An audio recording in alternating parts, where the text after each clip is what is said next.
O ye sons of men, how long will ye turn my glory into shame? An instructive writer has made a mournful list of the honors which the blinded people of Israel awarded to their long-expected king. They gave him a procession of honor in which Roman legionaries, Jewish priests, men and women took part, he himself bearing his cross. This is the triumph which the world awards to him who comes to overthrow men's direst foes.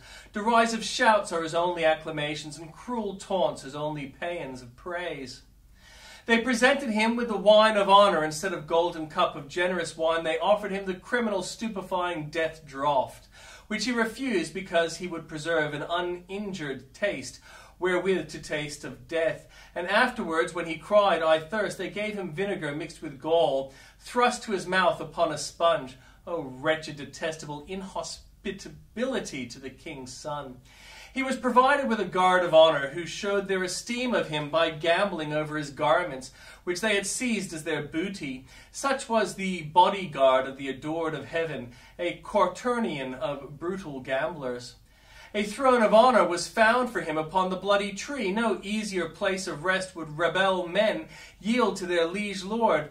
The cross was, in fact, the full expression of the world's feeling towards him. There they seemed to say, Thou, Son of God, this is the manner in which God himself should be treated, could we reach him. The title of honor was nominally King of the Jews, but that blinded nation distinctly repudiated and really called him the King of Thieves, by preferring Barabbas and by placing Jesus in the place of highest shame between two thieves. His glory was thus in all things turned into the shame by the sons of men, but it shall yet gladden the eyes of saints and angels, world without end. Deliver me from blood guiltiness, O God, thou God of my salvation, and my tongue shall sing aloud of thy righteousness. In this solemn confession it is pleasing to observe that David plainly names his sin. He does not call it manslaughter, nor speak of it as an imprudence by which an unfortunate accident occurred to a worthy man, but he calls it by its true name, blood guiltiness. He did not actually kill the husband of Bathsheba, but still it was planned in David's heart that Uriah would be slain, and he was before the Lord his murderer.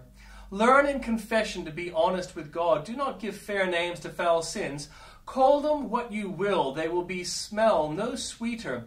What God sees them to be, that do you labor to feel them to be, and with all openness of heart acknowledge their real character. Observe that David was evidently oppressed with the heinousness of his sin. It is easy to use words, but it is difficult to feel their meaning. The 51st Psalm is the photograph of a contrite spirit.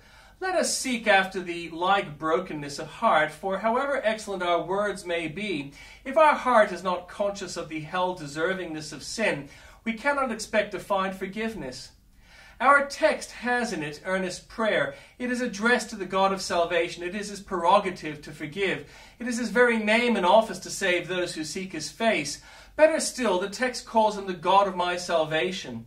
Yes, blessed be his name. While I am yet going to him through Jesus' blood, I can rejoice in the God of my salvation.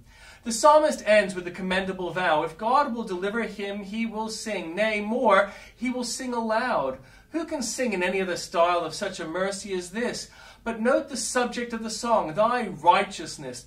We must sing of the finished work of a precious Savior, and he who knows most of the forgiving love will sing the loudest.